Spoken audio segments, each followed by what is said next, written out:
నమస్కారం. సుఖీభవకు స్వాగతం. ఈరోజు సుఖీభవలో తల్లిపాల పోతపాల, ఇన్ఫెక్షన్లతోనూ గుండెపోటు ముప్పు, కండరాల క్షీణతను అరికట్టేదెలా, తరచూ భుజం బిగుసుకుపోతుందా, ఇంకా హెల్త్ టిప్. తల్లిపాలు తాగటం బిడ్డకు జన్మతః సంక్రమించిన హక్కు. అలాగే పసిబిడ్డకు పాలివ్వటం అనేది తల్లి ఆరోగ్యానికి అన్ని విధాలా శ్రేయస్కరం. అయితే రొమ్ముల్లో తగినన్ని పాలు ఉత్పత్తి కాకపోవడంతో కొంతమంది తల్లులు బిడ్డకు కడుపు నిండుగా పాలివ్వలేకపోతూ ఉంటారు.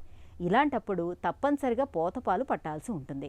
అయితే పోతపాలు పడుతున్నప్పుడు పాలను కాచడం, పాల సీసాలను శుభ్రం చేయటం, పాలను నిల్వ చేయటం వంటి విషయాల్లో అనేక జాగ్రత్తలు తీసుకోవాల్సి ఉంటుందని చెబుతారు డాక్టర్లు. ఆ వివరాల్ని ఇప్పుడు తెలుసుకుందాం. అమ్మ స్తన్యం పసిబిడ్డ ఆకలి తీర్చే అమృతాహారం. తల్లిపాలు అన్ని పోషక విలువలతో కూడిన అమృత ధారలు. తల్లి బిడ్డకు మధ్య అనుబంధాన్ని ముడివేసే అమృత వారధి. మొత్తంగా అమ్మపాలు వ్యాధుల విపత్తుల నుంచి పసిబిడ్డను కాపాడి సంపూర్ణ ఆరోగ్యాన్ని అందించే సంజీవిని. పాపాయికి పాలుబట్టడం అంటే కేవలం ఆకలి తీర్చటమే కాదు, భవిష్యత్ ఆరోగ్యాన్ని భద్రంగా ఉంచే ఔషధాల గనిని అందించటమే. అమ్మ స్తన్యంలో బిడ్డ ఎదుగుదలకు అవసరమైన అన్ని పోషకాలు సమృద్ధిగా ఉంటాయి. తల్లిపాలు పట్టడం వల్ల పసిబిడ్డకు వజ్ర సమానమైన వ్యాధి నిరోధక శక్తి లభిస్తుందనటంలో సందేహం అక్కర్లేదు. అయితే కొన్ని సందర్భాల్లో అమ్మలో తగినన్ని పాలు ఉత్పత్తి కావు. ఇలాంటప్పుడు తప్పనిసరిగా పసిబిడ్డకు పోతపాలను పట్టాల్సి ఉంటుంది. తల్లిపాలు పోతపాలు రెండింటి విషయంలో వస్తే ఎప్పటికైనా తల్లిపాలే బెస్ట్. సో ఇంగ్లీష్లో మనం మామ్ ఈజ్ బెస్ట్ అంటాం. So mother's own milk is best for any kid. So డెఫినెట్గా తల్లిపాలే మంచిదండి. తల్లిపాలలో బిడ్డకి అవసరమైన పోషకాహారాల కాడ నుంచి రోగనిరోధక శక్తి పెంచే యాంటీబాడీస్ కాడ నుంచి అన్నీ అవైలబుల్ ఉంటాయి. So breast milk is best for any baby. But ఒకవేళ అవసరమైనప్పుడు తల్లిపాలు మనకి అవైలబుల్ లేదు అనుకున్నప్పుడు, బిడ్డకి పాలు అవసరమైనప్పుడు ఇంకా తప్పని పరిస్థితుల్లో మనం ఫార్ములా ఫీడ్స్ అన్ని ఇవ్వాల్సిన అవసరం వస్తుంది. సో పోతపాలు ఇవ్వటం వలన బేబీకి ఏంటి అంటే ఇమ్యూనిటీకి సంబంధించిన ఏదైతే తల్లిపాలలో ఉండవో అవన్నీ కొంచెం తక్కువ మోతాదులో దొరుకుతాయి కాబట్టి బిడ్డకి సో ఈజీగా ఇన్ఫెక్షన్స్ వచ్చే అవకాశాలు ఉంటాయి. ఎలర్జీ టెండెన్సీ ఎక్కువ ఉంటుంది. అండ్ యూజువల్లీ పోతపాలు అనేది బాటిల్ ద్వారా ఇవ్వటం వలన కొంచెం ఆ పాలతో పాటు ఎయిర్ కూడా సక్ చేస్తూ ఉండడం వలన బిడ్డకి కాలిక్, తరచూ కడుపులో నొప్పి రావటం అన్నది ఇలాంటివి ఉంటాయి అన్నమాట. తల్లిపాలే బిడ్డలకు అమృతం. ఆరోగ్యాన్ని ప్రసాదించే ప్రకృతి అద్భుతం. తొలిసారి చనుబాలు పట్టించే సమయంలో ఆ తల్లి బిడ్డలు పొందే మధురానుభూతిలో జీవితకాలపు ఆరోగ్యం ఇమిడి ఉంటుంది. అయితే అందరు తల్లులకు ఆ అదృష్టం ఉండకపోవచ్చు. కొందరిలో చనుబాల ఉత్పత్తి తక్కువగా ఉండొచ్చు, పాలు పట్టించలేకపోవచ్చు. ఇలాంటప్పుడు చంటిబిడ్డకు పోతపాలు పట్టించటం ఒక్కటే పరిష్కారం. పోతపాలలోనూ తల్లిపాలతో సమానంగా పోషకాలు ఉంటాయి. అవి నవజాత శిశువుల జీర్ణ వ్యవస్థకు అనుకూలంగా ఉంటాయి. అయితే తల్లిపాలతో సమానంగా వీటిలో పోషకాలు ఉన్నప్పటికీ బ్రెస్ట్ ఫీడ్ వల్ల లభించే ప్రయోజనాలు ఉండవని గుర్తుంచుకోవాలి. ఇక పోతపాలలో ఆవు పాలు మంచివా, గేదె పాలు మంచివా అనే సందేహం చాలామందిని వేధిస్తూ ఉంటుంది. నిజానికి ఆవు పాలతో పోలిస్తే గేదె పాలే మంచివని, అవి త్వరగా జీర్ణమవుతాయని చెబుతారు నిపుణులు. పోతపాలు యూజువల్లీ పట్టే బిడ్డలకి ఏంటంటే బాటిల్ ద్వారానే పడతారు. ఇప్పుడు అంటే you can have readymade sterilisers. Otherwise అవి లేని పరిస్థితుల్లో బాటిల్ అన్నది పూర్తిగా డిస్అసెంబుల్ చేసేయాలి. అంటే ఆ నిప్పుల్ భాగం కాడ నుంచి మూత కాడ నుంచి అన్నీ సపరేట్గా డిస్అసెంబుల్ చేసేసి అండ్ ప్రతి ఫీడ్ తర్వాత శుభ్రంగా సోప్ వాటర్తో క్లీన్ చేశాక అండ్ ఒక పాట్లో వేయాలి. ఆ పాట్లో వేసి అవి మరగనివ్వాలి. 5 to 10 minutes మరగనివ్వాలి. మరగనిచ్చిన తర్వాత ఎయిర్ డ్రై అయ్యాక ఆ బాటిల్లో మళ్ళీ ఫీడ్ అనేది డైల్యూట్ చేసి పట్టాలి. And dilution is also important మనం పోతపాలు ఇచ్చేటప్పుడు ఎప్పుడైనా సరే. So as per the recommendations usually వచ్చేసి 30 mlకి 1 scoop ఏమని ఉంటుంది. సో ఆ డైల్యూషన్ కూడా చాలా ఇంపార్టెంట్ మనం పోతపాలు ఇవ్వాల్సిన అవసరం కనుక వస్తాయి.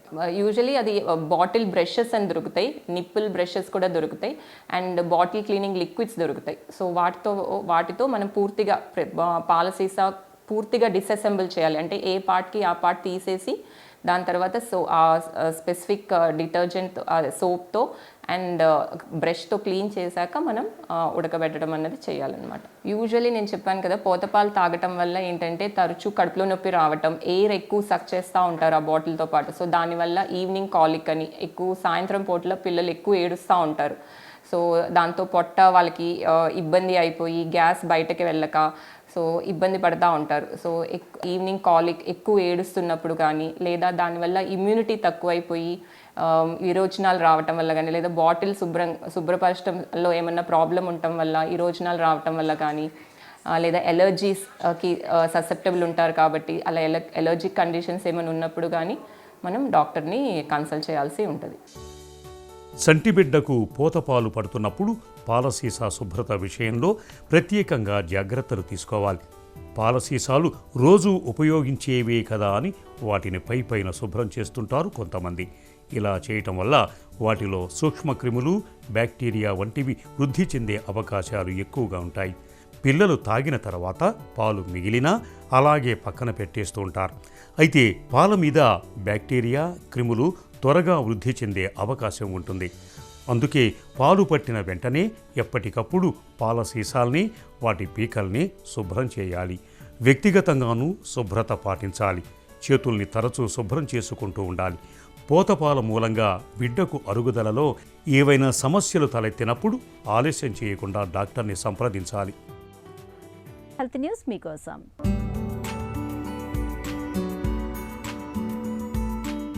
ఇన్ఫెక్షన్లతోనూ గుండెపోటు ముప్పు పొంచి ఉంటుందని పరిశోధకులు హెచ్చరిస్తున్నారు.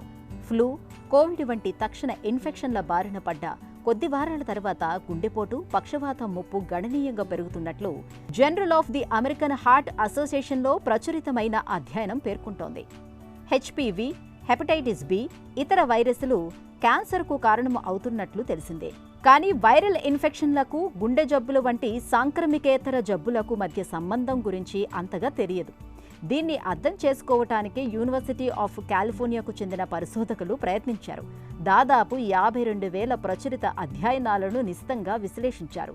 ఫలితాన్ని పరిశీలించినప్పుడు ఫ్లూ బారిన పడిన వారికి నెలలోపు గుండెపోటు ముప్పు 4 రెట్లు, పక్షవాతం ముప్పు 5 రెట్లు ఎక్కువగా ఉంటున్నట్లు తెలిసింది. కోవిడ్ అనంతరం 14 వారాల్లోపు గుండెపోటు, పక్షవాతం ముప్పులు 5 రెట్లు ఎక్కువగా ఉంటుందని పరిశోధకులు పేర్కొంటున్నారు.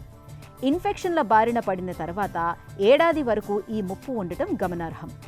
వైరల్ ఇన్ఫెక్షన్లను ఎదుర్కొనే క్రమంలో రోగనిరోధక వ్యవస్థ ప్రతిస్పందనలో భాగంగా వాపు ప్రక్రియ ప్రేరేపితం అవుతుంది. ఇది రక్తం గడ్డలు కట్టే స్వభావాన్ని ప్రోత్సహిస్తుంది. ఇన్ఫెక్షన్ నయమైన తర్వాత కూడా వాపు ప్రక్రియ, రక్తం గడ్డలు ఏర్పడటం కొనసాగొచ్చు. ఇవి రెండూ గుండె సామర్థ్యాన్ని తగ్గించేవే. వాపు ప్రక్రియతో రక్తనాళాల్లో పూడికలు ఏర్పడటమే కాదు, అవి చిట్లుపోయే ప్రమాదం కూడా ఉంటుంది. ఫలితంగా గుండెపోటు, పక్షవాతం ముప్పులు కూడా పెరుగుతాయి. ఈ నేపథ్యంలో ఇన్ఫెక్షన్ల నివారణ చాలా ముఖ్యమని, ఫ్లూ, కోవిడ్, సర్పీ వంటి వాటికి టీకాలు తీసుకోవాలని పరిశోధకులు సూచిస్తున్నారు. టీకాలు తీసుకున్న వారికి గుండెపోటు, పక్షవాతం ముప్పు తగ్గుతున్నట్లు అధ్యయనంలో తేలింది. ఇవాళ మనలో చాలా మందికి చిన్న వయసులోనే కీళ్ల నొప్పులు, మెడ నొప్పులు మొదలైపోతున్నాయి. అటు పెద్దవారిలోనూ కాళ్లు లాగటం, నడుం నొప్పులు, కాళ్ళు చేతుల్లో బలం లేకపోవటం వంటి సమస్యలు కనిపిస్తున్నాయి. నిత్య జీవితాన్ని కఠినంగా మార్చే ఈ రకమైన సమస్యలకు ఒంట్లో కండరాల క్షీణతే ప్రధాన కారణమని చెబుతారు వైద్యులు. కండరాల క్షీణతనే వైద్య పరిభాషలో సాక్రోపీనియాగా పిలుస్తారు. ఈ నేపథ్యంలో కండర క్షీణతను అరికట్టేందుకు ఏం చేయాలో, కండరాల బలోపేతం కోసం ఎలాంటి జాగ్రత్తలు తీసుకోవాలో ఇప్పుడు తెలుసుకుందాం.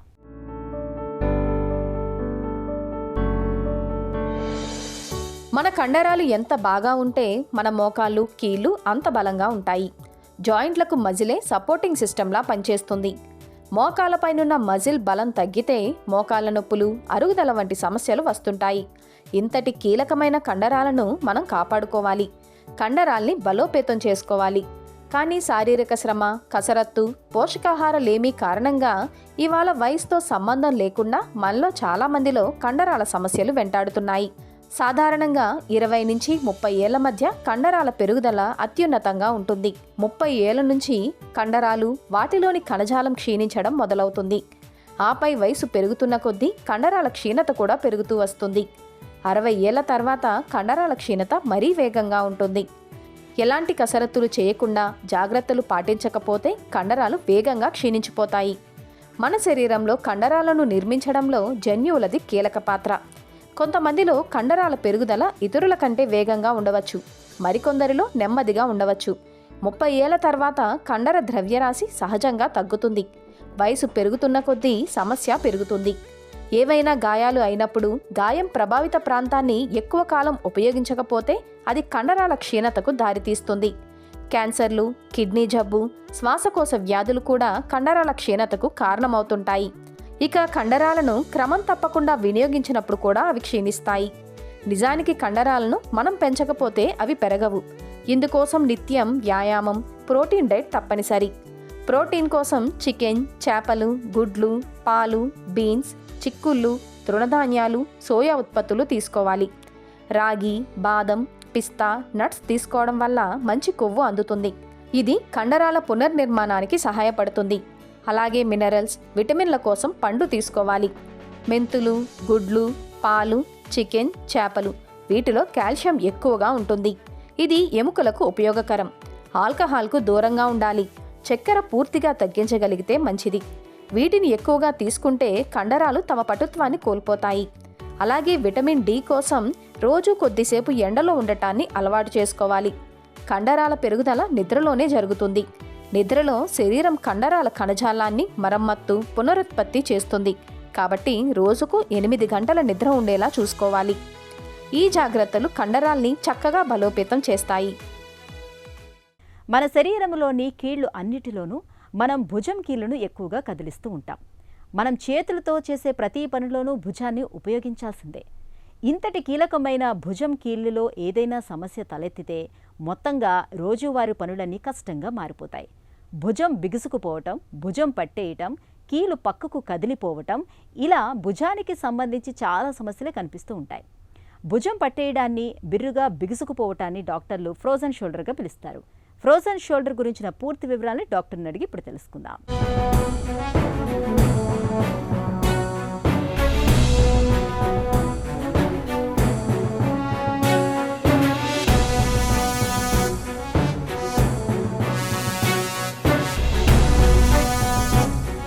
పోవడానికి కారణాలేంటి?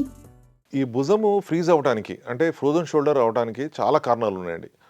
పేషెంట్స్ అంతకుముందు ఎప్పుడన్నా షోల్డర్ ఇంజురీస్ అనుకోకుండా కింద పడిపోయినప్పుడు షోల్డర్ మీద, లేకపోతే ఏమైనా దెబ్బలు తగిలినప్పుడు, లేకపోతే షోల్డర్ సంబంధించిన ఏమైనా ఆపరేషన్స్ జరిగి సరిగా ఫిజియోథెరపీ తీసుకోకపోవటం వల్ల, లేదా అన్కంట్రోల్ డయాబెటీస్ అంటే మనకి యావరేజ్ 3 months రీడింగ్ HbA1c 7.5, 8 పైన ఉన్న వాళ్ళకి, తర్వాత న్యూరలాజికల్ ప్రాబ్లమ్స్ ప్రీవియస్గా స్ట్రోక్ వచ్చిన వాళ్ళకి, బ్రెయిన్ స్ట్రోక్ వచ్చిన వాళ్ళకి కానివ్వండి, పార్కిన్సన్స్ డిసీజెస్ ఉన్న వాళ్ళకి కానివ్వండి, లేదా కార్డియాలజీ సంబంధించిన ప్రాబ్లమ్స్ ఉన్న వాళ్ళకి ఏంటంటే వాళ్ళకి మూమెంట్స్ తక్కువ ఉండటం వల్ల అది ఫ్రీజ్ అయిపోయే అవకాశం ఉంది. దాన్నే ఫ్రోజన్ షోల్డర్ అంటాం. లేదు అంటే అడెసివ్ క్యాప్సులైటిస్. మధుమేహంలో భుజం బిగుసుకుపోవడం ఎందుకు ఎక్కువ? అన్కంట్రోల్ డయాబెటీస్ ఉన్న వాళ్ళకి ఈ freezing shoulder or frozen shoulder అనేది టర్మ్ కాయిన్ అయింది. ఎందుకంటే షుగర్ ఉన్న పేషెంట్స్లో గ్లూకోజ్ ఏదైతే ఉందో అండ్ మన బాడీలో ఏదైతే కొలాజిన్ సబ్స్టెన్స్ మనకి జాయింట్ మధ్యలో, క్యాప్సుల్ మధ్యలో ఉందో ఆ రెండు అటాచ్ అవటం వల్ల ఆ జాయింట్ టైట్ అయ్యే అవకాశం ఉంది. పేషెంట్స్ ఎవరైతే షుగర్ ప్రాపర్ కంట్రోల్గా ఉండి తర్వాత నార్మల్ యాక్టివిటీస్, షోల్డర్ కనుక రొటీన్గా యాక్టివిటీస్ తీసుకుంటే ఫ్రోజన్ షోల్డర్ ప్రాబ్లం రాకపోవచ్చు. కానీ పేషెంట్స్ ఏంటంటే ఈ అన్కంట్రోల్ డయాబెటీస్తో ఉండి మనకి షోల్డర్కి సంబంధించిన ఫిజియోథెరపీలు కానివ్వండి, లేదా నేటివ్ ట్రీట్మెంట్ వాళ్ళకి సంబంధించిన ఆర్థోపెడిక్ సర్జన్ సలహాలు తీసుకోకుండా ట్రీట్మెంట్ తీసుకుంటే ఏమవుతుందంటే అది ఫ్రీజ్ అయిపోయే అవకాశం ఉంది. దానివల్ల చాలా నొప్పి, నిద్ర పట్టక, ఒక్కొక్కసారి డ్రెస్ వేసుకోకపోవటం వల్ల తర్వాత చాలా దీర్ఘకాలికంగా బాధపడుతూ ఉంటారు. ఒక్కోసారి షుగర్ కూడా పెయిన్, డిస్టర్బ్డ్ స్లీప్ ఉండటం వల్ల, పెయిన్ సివియర్ ఉండటం వల్ల షుగర్ కూడా కంట్రోల్ ఉండకపోవచ్చు. ఫ్రోజన్ షోల్డర్ లక్షణాలు ఎలా ఉంటాయి? ఈ ఫ్రోజన్ షోల్డర్ సిమ్టమ్స్ మెయిన్లీ 3 డివిజన్స్గా డివైడ్ అవుతాయండి. ఒకటేమో ఫస్ట్ స్టేజ్లో పేషెంట్ విపరీతం పెయిన్తో వస్తారు. సార్ నాకు నిద్ర పట్టట్లేదు, చెయ్యి లిఫ్ట్ చేయలేకపోతున్నాను, చిన్న చిన్న యాక్టివిటీస్ చేయలేకపోతున్నాను, నిద్ర పడుతుంటే నాకు మధ్యలో మెలకు రావాల్సి వస్తుంది, తర్వాత ఓవర్ హెడ్ యాక్టివిటీస్ అంటే షోల్డరు భుజం పైన లేపినప్పుడు మనకు ఒక్కోసారి సివియర్గా నొప్పి వచ్చే అవకాశం ఉంటుంది. రొటేషన్స్ అన్నీ రెస్ట్రిక్టెడ్ అయ్యి సివియర్ పెయిన్తో ఉంటారు. ఆ పెయిన్ అనేది దాదాపుగా 1 నెల నుంచి 3 నెలల దాకా ఉంటుంది. ఇదే పెయిన్ కంటిన్యూ అయితే దాన్ని నెక్స్ట్ స్టేజ్కి ఫ్రోజన్ స్టేజ్కి వెళ్తాం. అంటే నొప్పి తగ్గి స్లోగా షోల్డర్ అంతా స్టిఫ్ అయిపోయే అవకాశం ఉంది. ఆ స్టిఫ్నెస్ దాదాపుగా 6 నెలల నుంచి 1 ఇయర్ దాకా స్టిఫ్నెస్ ఉండే అవకాశం ఉంటుంది. పేషెంట్ ఇట్లే నెగ్లెక్ట్ చేసుకుంటూ పోతే ఏమవుతుందంటే థర్డ్ స్టేజ్కి వెళ్తారు. ఆ థర్డ్ స్టేజ్లో ఏంటంటే చాలామందికి కొంత పెయిన్ రిలీఫ్ ఉన్నా, కొంత స్టిఫ్నెస్ ఉన్నా వాళ్ళకి యాక్టివిటీస్ అనేది బాగా తగ్గిపోయి మూమెంట్స్ అనేవి తగ్గిపోయే అవకాశం ఉంటుంది. భుజం బిగుసుకుపోయినప్పుడు ఎలాంటి పరీక్షలు అవసరం? పేషెంట్ ఫస్ట్ మన దగ్గరకు వచ్చినప్పుడు ఏ స్టేజ్లో ఉన్నారని ఐడెంటిఫికేషన్ చేస్తాం. ఆ అక్యూట్ పెయిన్, సివియర్ పెయిన్ ఉన్నప్పుడు బేసిక్ ఇన్వెస్టిగేషన్స్ అంటే షుగరు కంట్రోల్ ఉందా లేదా, థైరాయిడ్ సమస్యలతో ఆయన బాధపడుతున్నారు లేదా, థైరాయిడ్లో కూడా హైపర్ పైరాథైరాయిడిజం అంటే ఉన్న మోతాదు కన్నా ఎక్కువగా ఉందా, లేదా హైపో పైరాథైరాయిడిజం బాగా తక్కువగా ఉందా థైరాయిడ్ లెవెల్స్. అది కాకుండా ఇంకా ఏమన్నా సమస్యలు కొలెస్ట్రాల్ కానీ మిగతా బ్లడ్ సంబంధించిన ప్రాబ్లమ్స్ కానివ్వండి, కార్డియోవాస్కులర్ సంబంధించిన ప్రాబ్లమ్స్ కానీ, న్యూరాలజీ సంబంధించిన ప్రాబ్లమ్స్ ఇబ్బంది పడుతుంటే ఐడెంటిఫై చేసి ఫస్ట్ బ్లడ్ ఇన్వెస్టిగేషన్ చేస్తాం. ఈ ఇన్వెస్టిగేషన్ చేసిన తర్వాత నెక్స్ట్ స్టేజ్లో బేసిక్ ఎక్స్రేస్ అనేది తీస్తాం భుజానికి. ఆ ఎక్స్రేస్లో ప్రీవియస్ సంబంధించిన షోల్డర్ సంబంధించిన ఆపరేషన్స్ ఏమైనా జరిగినా లేదా, లేదా బోనీ రిలేటెడ్ ఒక్కోసారి ఏమైనా దెబ్బలు తగిలినప్పుడు బోనీ మాల్ ఫార్మేషన్స్ కానివ్వండి, లేదా బోన్ సంబంధించిన ఏమైనా సమస్యలు ఉన్నా అది ఐడెంటిఫై చేసి దానికి సంబంధించిన అడ్వైస్ ఇస్తాం. మూడో ఇన్వెస్టిగేషన్ ఏంటంటే ఎంఆర్ఐ, మోస్ట్ ఇంపార్టెంట్. ఈ ఫ్రోజన్ షోల్డర్ కార్యక్రమం ఏదైతే రెస్పాన్సిబుల్ ఏదైతే అడెసివ్ క్యాప్సులైటిస్ ఉందో ఆ ఎంఆర్ఐ తీస్తే ఆ క్యాప్సూల్ ఎంతవరకు థికనింగ్ అయింది, ఇన్ఫ్లమేషన్ అయింది, చుట్టుపక్కల సరౌండింగ్ స్ట్రక్చర్స్ అంటే మనకి జాయింట్ చుట్టూతా లిగమెంట్స్ ఏమైనా డ్యామేజ్ అయినాయా లేదా, ఈ ఫ్రోజన్ షోల్డర్ సంబంధించిన కారణాలు ఏంటి అనేది ఎంఆర్ఐలో స్పష్టంగా కనబడుతుంది. ఫ్రోజన్ షోల్డర్కి చికిత్స ఎలా ఉంటుంది?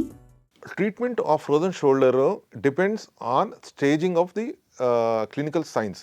అంటే ఫస్ట్ స్టేజ్లో అక్యూట్ పెయిన్ ఉన్నప్పుడు పేషెంట్కి ఎటువంటి ఆపరేషన్స్ లేకుండా సింపుల్గా షుగర్ కంట్రోల్ చేసుకోవటము, థైరాయిడ్ లెవెల్స్ కంట్రోల్ పెట్టుకోవటము, మూడోది సింపుల్గా ఫిజియోథెరపీతో పాటు కొంచెం హాట్ ఫర్మెంటేషన్ కానివ్వండి, కోల్డ్ ఫర్మెంటేషన్ కానివ్వండి, లేకపోతే జెంటల్ ఫిజియోథెరపీ చేసుకుంటే ఫస్ట్ స్టేజ్లోనే రికవర్ అయ్యే అవకాశం ఉంది.